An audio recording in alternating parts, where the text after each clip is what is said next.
할렐루야. 오늘이 이제 주일이면서 또한 설 날이 되어졌습니다. 이제 많은 우리 하늘성교회 가족 식구들도 아마 이제 고향을 많이 찾아간 것 같습니다. 어디에서든지 이 시간 함께 예배드리는 우리 귀한 하늘성교회 가족들이 될 줄로 믿습니다. 또 오늘 이곳에 또 고향 부모님을 찾아와서 함께 설을 보내며 또 이 시간 귀한 자리에 함께 예배드리는 우리 귀한 하늘성교회 자녀들 여러분들 위에 특별히 하나님의 이끄심과 또 인도하심과 축복이 여러분의 가정과 여러분의 또 삶 속에도 함께 하기를 주님 여러분을 간절히 축복합니다. 해마다 명절이 되면 정말 민족 대이동이라는 말이 실감날 정도로 고향을 찾아 많은 이들이 길을 떠납니다. 외국 사람들이 보게 되어지면 이러한 모습은 참 쉽게 받아들이기 어려운, 어떻게 보면 또 신기한 그러한 모양이 되기도 합니다. 왜 저렇게들 고생을 해가면서 굳이 고향을 찾아갈까?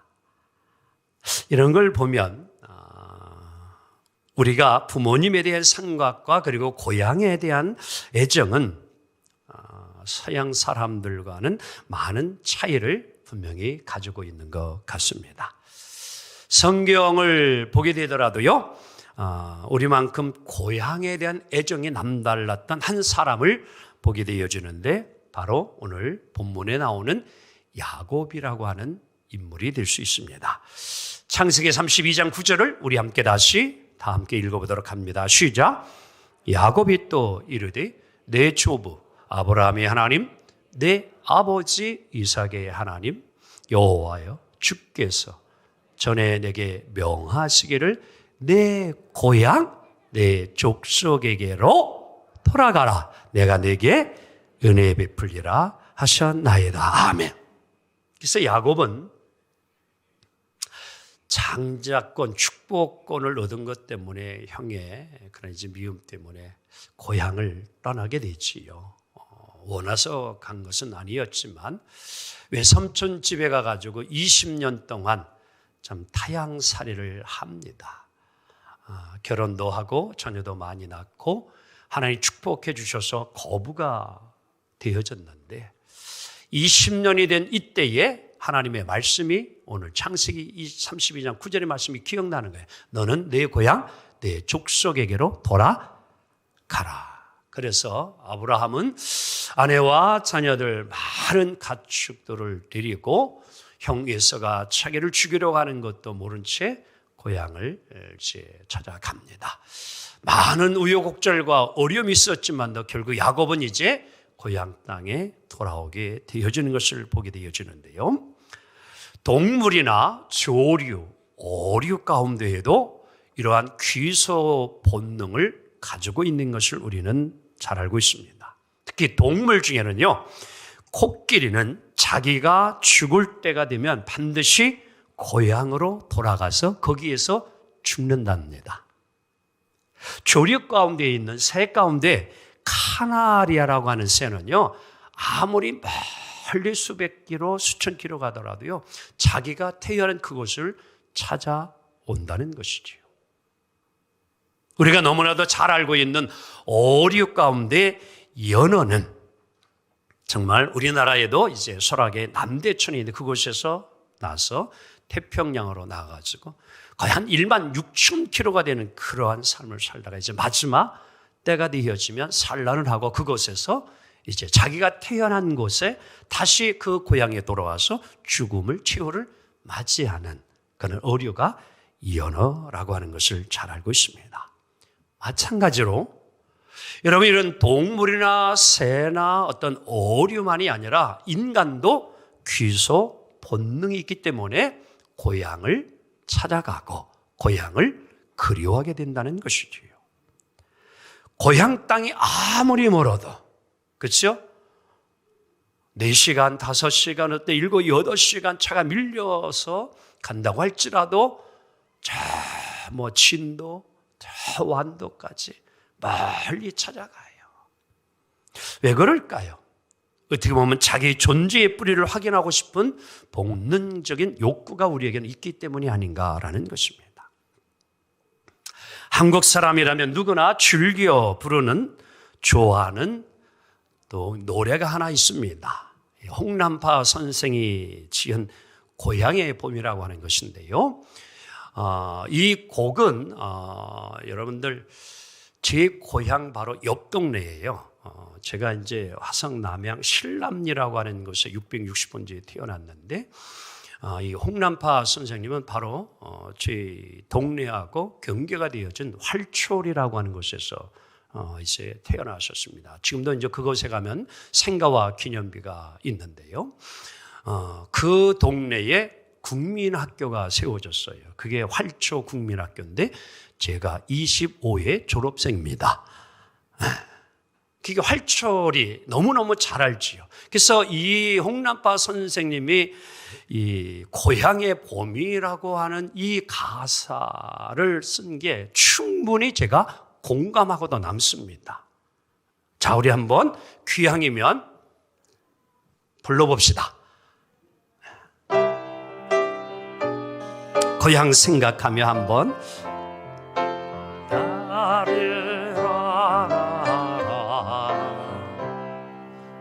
나의 살고 고향은 높은 산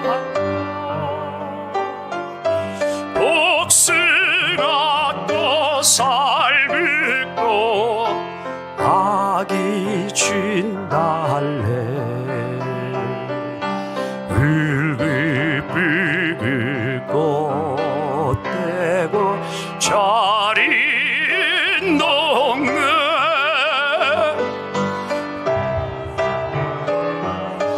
놀던 때가 그립다.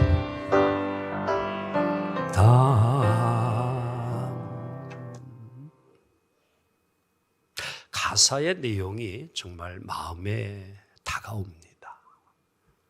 근데 이제 벌써 저도 60년, 고향을 떠난 지 벌써 한 42년째가 이렇게 되어지는데요. 이제는 그 아름답고 좋았던 그런 풍광들이 많이 사라졌습니다.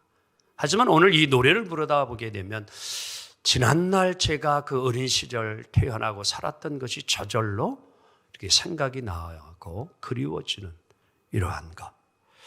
이 동요를 부르니 왠지 고향이 더 그리워집니다. 또 고향을 달려가고 싶은 충동도 느낍니다.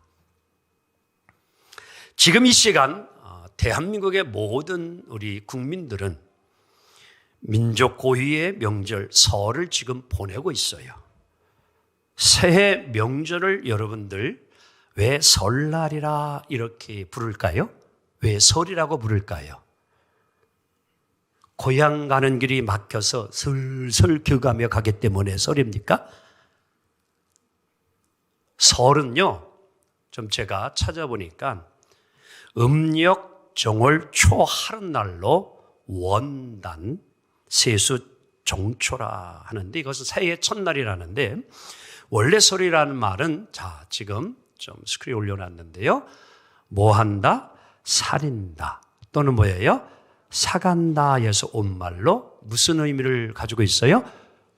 조심한다 그런 뜻을 가지고 있는 것이 설의 의미예요. 또 하나의 의미가 있는데 그것은 설다, 다 같이 설다 여기에서 온 말로 슬프다 이러한 뜻을 가지고 있는 것이 설이라 이런 의미를 담고 있습니다. 즉 설은 그저 여러분 기쁜 날이라기보다는 한 해가 시작된다는 뜻에서 모든 일에 조심스럽게 첫 발을 내디뎌야 되는 그날이 뭐냐? 설날이라는 거예요. 그저 먹고 마시고 즐기는 날이 설의 의미가 아니라 새해의 첫날 설날 아침 이날은 우리가 이제 조심스럽게 정말 한 걸음 한 걸음 한 해를 내디디면서 삶을 시작해야 된다는 의미를 담고 있다라고 하는 것입니다. 이제 미리 명절을 찾아가고 오늘 아마 이제 차례를 믿지 않는 분들은 지냈겠고 믿는 분들은 가정 예배를 드렸을 것이에요. 자, 이것이 끝났어요. 오늘요. 거의 이제 끝나갔을 것입니다. 이제 이 시간 때문에는요. 이제는 다시 이동을 합니다. 어디로? 처갓집으로. 다 이동. 그 시간이 지금요. 그래서 12시서부터 이제 여러분들 한 3, 4시까지가 가장 트래픽, 교통 체증이 걸린다고 뉴스는 보도를 하고 있습니다. 하지만 여러분 시댁이나 친정, 고향을 찾아갈 수 있어서 찾아간다면 얼마나 기쁘고 좋을까요? 그런데 그렇지 못합니다. 고향이 있지만도 가고 싶어도 가지 못하는 실향민들의 아픔을 우리는 한번 또 생각해 보아야 합니다. 지척에 앞두고 있습니다. 그래서 오래전부터 우리나라는 여러분 이제 임진각, 그곳에는 망배단이라고 하는 것을 만들어 놓고 고향을 가지 못하는, 자유의 다리를 건너가지 못하는 그러한 이제 실향민들을 위하여서 고향을 바라보며 이제 그곳을, 부모들을 생각하기에는 망배단을 만들어 놨어요. 제가 파주에서 10년 넘게 목회를 해가지고 그곳은 너무 자주 많이 가고는 했던 곳입니다. 실향민만입니까? 최근에는 북한에서 자유를 찾아 남아한 세터민들, 이들은 정말 가고 싶지만도 고향을 가지 못한 채 그저 임진각 거기까지만 가서 눈물을 흘리는 그들의 모습, 돌아갈 고향이 없다는 것 안타깝지 않을 수가 없습니다. 하지만 오늘 이것보다도 더 가슴 아프고 슬픈 것이 있는데 그것은 영혼의 고향이 없다는 것입니다. 육신의 실향민보다 영적 실향민은 더욱 비참합니다. 왜냐하면 이 땅의 삶은 영원한 것이 아니기 때문입니다. 우리의 삶은 이 땅이 전부가 아니라 여러분 가정가 영원히 살아가야 될 본향 하나님의 나라가 있습니다. 우리가 육신의 고향이 소중하듯이 우리 믿는 여러분 가족들에게 정말 여러분들 잊지 말아야 될 고향이 있는데 그것은 더 나은 본향 하나님 나라, 주님 나라, 바로 그곳임을 믿습니다. 오늘 본문 히브리서 11장 13절에서 우리의 믿음의 조상 아브라함을 중심한 모든 선조들은 믿음의 삶을 뭐라고 표현했느냐? 외국인과 나그네라고 이렇게 오늘 본문은 설명하고 있습니다. 즉 믿음의 사람들은 이 땅을 살아가는 기간이 마치 무엇과 같이 살아가는 존재냐? 외국인이다라는 거예요. 우리나라에도 지금 여러분들 외국인들이 많이 들어와서 정착하여 살고 있지요. 그들이 태어난 조국이 아닙니다. 하지만 외국인으로서 이 땅에 대한민국에서 그들이 삶을 살고 있습니다. 그래서 우리는 그들을 외국인이라 불러요. 성경도 외국인 또한 나그네라 이렇게 이야기를 합니다. 왜? 다시 돌아가야 될 고향이 있기 때문에 바로 외국인 나그네라고 하는 것이지요. 오늘 여러분 예수님을 만나기 전에는 여러분과 저의 삶은 이 땅이 전부였지만 예수님을 믿고 난 이후에 우리의 삶은 이 땅이 전부가 아니라 영원한 하나님의 나라, 그것이 우리가 영원히 살 것임을 믿습니다. 그래서 오늘도 아브라함은 더 나은 본향을 사모한다라고 고백을 하고 있는 것입니다. 아브라함도 그가 태어난 갈대의 우르라고 하는 것, 그것은 여러분 문화와 문명의 본거지였어요. 그 당시에 세계의 최고로 모든 사람들이 풀어 살고 싶은 가장 좋은 문화와 문명을 이루었던 곳에서 살았던 아브라함, 그가 하나님의 부름을 받아 이제 이스라엘 젖과 꿀이 흐르는 땅에서 살았어요. 기근, 가뭄이 심하여 그는 이제 고향을 가고 싶었으나 애굽으로 내려갔지만 하나님은 다시 그를 가나안 땅으로 이끌어 옵니다. 아브라함도 인간이 아니겠습니까? 그가 태어난 그 본래에 태어났던 그곳 가고 싶지 않았겠습니까? 그런데 오늘 아브라함은 고백했지요. 내가 육신의 고향 그것보다 더 나은 본향을 사모하노라. 아멘. 오늘 나그네와 같은 존재임을 잘 깨달은 아브라함 그 고백을 하고 있는 것입니다. 마찬가지로 오늘 여러분과 저도 우리가 이 세상에 살지만 오늘 여러분과 제가 살고 있는 이 땅, 이 우리가 살고 있는 집, 그것은 영원히 살 곳이 아니라는 것입니다.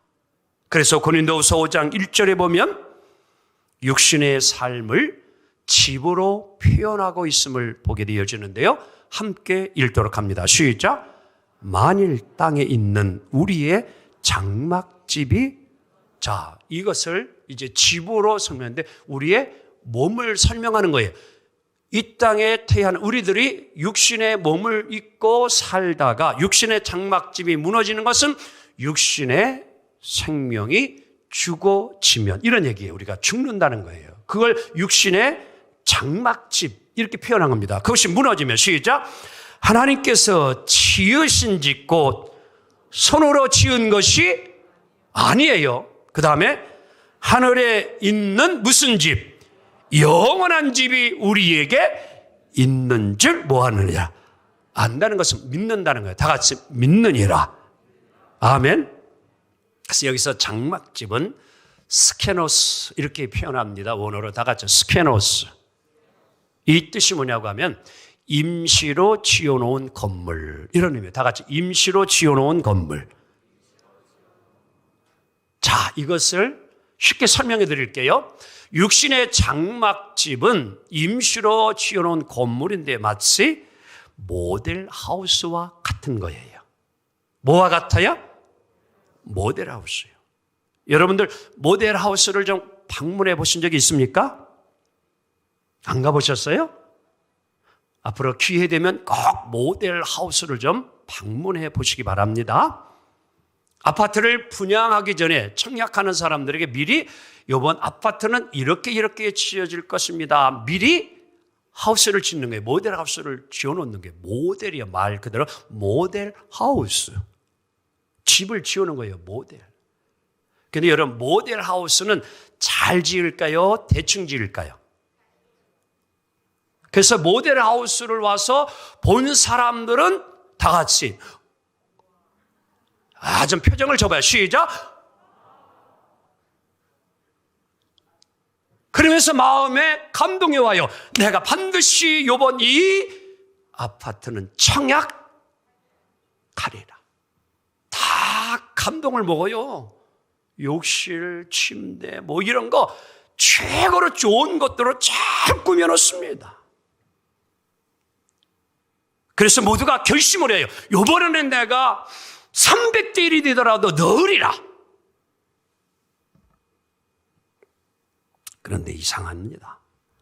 아무리 여러분들 고급 침대, 뭐 욕조, 모든 가구 다 차려놨는데 저녁 6시만 되면 문 닫아. 아무도 거기 침대에서 아무리 좋은 침대라고 해도 잠자는 이가 없네. 목욕하는 이가 없네. 이게 모델하우스예요. 근데 이제 분양이 되어지고 입주가 되고 나면 언제 사라졌냐 하듯이 그렇게 잘 지어놓은 모델하우스가 온데간데 없이 뭐 하더라? 사라져요. 옆 사람 보면서 젊음을 자랑치 마시오 그래 봐마. 나이 80, 90 되면 다 별거 아니요. 우리 여기 젊은 자녀들, 우리 청춘들 많이 있는데 목사님도 여러분 때에는 날라다녔슈. 그런데 나이를 먹으니 이제 우리의 몸도 사라져요. 한 줌의 재로 남아요. 별거 아니라는 거예요. 성경이 그걸 오늘 교훈해 주고 있는데 너희들은 장막집이라는 거예요. 빈손으로 돌아간 존재가 우리임을 이야기해 주고 있어요. 신앙생활이 마찬가지입니다. 주님께서 여러분과 저를 부르시면 그날이 바로 다 같이 영원한 고향 가는 그날이다. 그게 오늘 제목이에요. 영원한 고향 가는 바로 그날 D-Day. 그날. 이제 한번 묻고 싶습니다. 사랑하는 알성 가족 여러분. 여러분은 하나님께서 여러분의 모든 인생의 수고를 그치고 이제 주님이 부르시면 그날에 돌아갈 영원한 고향이 준비되어 있습니까? 오늘 이 시간 좀 우리가 육신의 여러분들 아파트만을 청약하고 집을 구하려는 곳에만 마음 두지 마시고 이제는 영원히 살아가야 될 하나님 나라의 영원한 집, 이걸 좀 준비하며 신앙생활하기 원합니다. 아브라함은 그것에 대한 사모함이 있었던 거예요. 영원한 집. 자, 15절, 16절 함께 다시 읽도록 합니다. 시작. 그들이 나온 법 본향을 생각하였더라면 돌아갈 기회가, 그러니까 이거는 육신이 태어났던 고향 마음만 먹었으면 다시 갈 수 있다 없다? 갈 수 있었어요. 그런데 그것에 가지 아니하고 그들이 이제는 시작. 그들이 이제는 더 나은 본향을 사모하니 곧 어디에 있다? 믿어지면 아멘 합시다. 하늘에 있는 영원한 집, 그것을 사모했다. 우리가 잘 알고 있는 존 버니언의 철로 역정이라는 책이 있죠. 철로 역정이라는 책. 바로 이제 이 책의 주인공이 크리스찬이라는 주인공입니다. 됐습니다. 이제 천국을 향해서 나아가요. 근데 도중에 가는 데 천국 순례하는 도중에 유혹이 너무너무 많아요. 이 크리스찬에게. 아름다운 집에서 환대를 받기도 합니다. 근데 어떤 때는 허영의 시장, 명예와 권력의 유혹에 이러한 것들이 너무너무 많아요. 그런데 이 크리스찬 주인공이 이 모든 유혹을 다 뿌리치고 계속 앞으로 전진하며 천국을 향해 나아갑니다. 왜 여러분들 이 유혹을 다 이겨내고 갈 수 있느냐? 오직 한 가지, 천국에 대한 소망이 분명했기 때문이에요. 하나님은 여러분과 저를 위해서 한 성을, 하나님 나라의 집을 예비하셨습니다. 그래서 요한복음 14장 1절로 3절에 죽음을 두려워하고 있는 제자들에게 예수님이 이 약속을 해주고 있어요. 함께 있습니다. 시작. 너희는 마음에 근심하지 말라. 하나님을 믿으니 또 나를 믿으라. 너희 아버지 집에 거할 것이, 옆 사람 오면서 집 걱정하지 마세요. 그래 봐. 야, 저는요 이 말씀 때문에 오늘도 목회하고며 살아. 저는 아직도 집이 없어요, 이 땅에. 그런데 소망이 있는데 그것은 하나님 나라의 하나님이 제가 살 집을 준비해 놨다고 믿어서 저는 지금도 편안하게 삽니다. 내 아버지 집에 뭐 할 것이 많도다? 그렇지 않으면 너희에게 일렀으리라. 내가 너희를 위하여 거처를 예비하러. 하나님이 다 준비해 놓는다는 게 예수님이에요. 널 위하여 거처를 다 예비하면 옆 사람 오면서 내게로 와라. 그래 봐. 그런다니까요. 하나님이 주님이 다 준비해 놓고 이제 우리를 부르셔서 너 여기 살아라 이렇게 해준다니까. 믿습니까? 친히 우리 주님이 우리들이 거할 집을 마련해 놓으신다는 거예요. 그리고 우리를 영접하여 함께 그곳에 영원히 거하며 살게 한다는 거예요. 이것이 우리를 향한 주님의 은혜요, 주님의 축복임을 믿습니다. 이 하늘나라의 집을 성경은 요한계시록 21장에 어떻게 설명해 놓은 줄 압니까? 천국이 얼마나 아름다운 곳인 걸 설명해 놓은 줄 아십니까? 이곳은요, 하나님이 친히 지으신다고 했어요. 설계사가 설계해서 지은 이 세상의 그 어떤 건물보다도 더 멋지게, 웅장하게, 세상 것과는 비교할 수 없는 그러한 천국을 주님은 마련한다고 하는 겁니다. 온갖 보석으로 꾸며놓아요. 우리 여성분들이요, 보석, 나는 아직도 없다고 실망하지 마시고 그저 하나님 나라가는 다 같이 옆 사람 지천이 보석이다. 성경이 그렇게 약속하고 있잖아요. 여러분, 우리 남편이 진주 목걸이 안 해준다고 서글퍼하지 마시고 믿음으로 사세요. 주님 나라 가면은요, 그 명품백, 명품 뭐 이런 거 하나도 부러워할 거 일도 없답니다. 저는 그래서 우리 집사람에게 그 꿈을 가지고 살라고 늘 이야기합니다. 온갖 보석으로 꾸며져 있어요. 눈물이 없다고 합니다. 왜? 죽음이 없어요. 애통할 일이 없습니다. 항상 기쁨과 감사와 찬송이 넘치는 것, 그것이 하나님 나라입니다. 유치원의 아이가 목사님에게 질문을 하나 했어요. 목사님, 천국 진짜 있어요?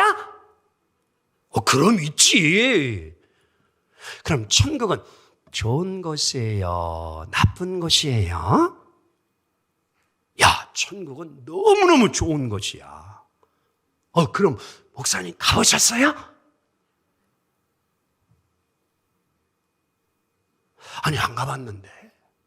그럼 어떻게 아세요? 가보지도 않았는데? 자, 여러분들 뭐라고 대답해 줄래요? 천국도 가보지 않았는데 목사님이 너무 좋다고 하니까, 아니, 목사님 가보지도 않았는데 어떻게 좋은지 안 좋은지 어떻게 알아요? 뭐라고 대답을 할래요? 목사님이 이렇게 대답을 하셨다고 합니다. 천국이 얼마나 좋은지 지금까지 간 사람 중에 온 사람이 하나도 없대. 그렇게 좋다는 거예요. 그렇게 좋다는 거예요. 그래서 아직도 온 사람이 없대요. 여러분 가져가 육신의 장막을 벗는 순간 우리는 천군 천사의 받됨을 받아 주님 나라 주의 품으로 가게 될 줄 믿습니다. 그곳에서 보좌에 계신 예수님, 또 주님께 우리는 경배와 찬양을 올리는 그날이 올 줄로 믿습니다. 하나 이야기하고 말씀을 이제 정리해 보고자 합니다. 노르웨이의 야생 오리들은 날씨가 추워지면 따뜻한 덴마크로 이렇게 이제 날아가서 먹이를 찾아 간다고 합니다. 그리고 봄이 되면 이제 이 야생 오리들은 노르웨이로 다시 이제 컴백 돌아오게 되어지는데요. 그런데 이 덴마크 상공에서 내려다 보니까 먹이가 많이 새들에게 보였어요. 우리 야생 오리들에게. 하지만 이제 다른 오리들은 그 먹이의 유혹에 미혹되지 아니하고 이제 그들이 가야 될 그곳으로 계속 날개를 치면서 가는데, 한 마리의 오리는 그 먹이에 탐이 나서 내려와 가지고 실컷 얹어서 배불리 탁 주워 먹었어요. 그리고 나서 이제 자기도 동료들처럼 날아오르려고 했는데 얼마나 많이 처먹었는지 너무 살이 많이 쪄가지고 결국 날르지 못하여서 얼어서 죽고 말았답니다. 또 처먹었다고 너무 오해하지 마세요. 오늘 여름 가져가 마치 그저 이 땅에 내 눈에 보여지는 그것이 전부인 것처럼 탐욕의 눈이 어두웠어 날아가지도 못할 정도로 욕심을 내고 이 땅에 주저앉아버리고 영원한 하나님 나라가지 못하는 이 야생오리의 모습 되지 않기 원합니다. 소돔과 고모라 성 멸망할 때에 뒤를 쳐다보면 죽는다라고 하는 말씀에도 롯의 아내는 뒤돌아보는 세상의 그 자기의 부와 명예와 권력을 미련이 많아서 쳐다보는 순간 그는 살지 못하고 소금 기둥이 되어버리고 말았습니다. 오늘 이 시간, 오늘 우리들이 하나님이 주신 이 땅의 삶에 나그네와 외국인인 것을 잊지 마시고 천국을 사모하며 믿음으로 달려가기를 원합니다. 이 땅의 삶은 전부가 아닙니다. 그림자요 모형일 수 있습니다. 여러분 가정은 아직 천국에 입성하지 못한 천국을 향하여 지금도 우리는 믿음의 삶을 신뢰하며 가고 있는 삶이 있습니다. 사랑하는 성도 여러분, 믿음의 선진들이 걸어갔던 순례의 길을 오늘 여러분가저도 끝까지 걸어가기 원합니다. 하나님 우리를 홀로 두지 않으실 것입니다. 고와 같이 버려두지도 아니하실 것입니다. 영원한 고향 가는 그 날까지 우리의 삶을 지켜주시고 보호해주시고 책임져 주시리라 믿습니다. 더 이상 영적 실향민이 아닌 영원한 본향을 바라보며 내 영혼의 고향을 찾아가는 영적 순례자 모두가 다 천국을 입성하는 축복의 신앙생활 되기를 주님의 이름으로 축복합니다. 기도합니다. 주님 감사합니다.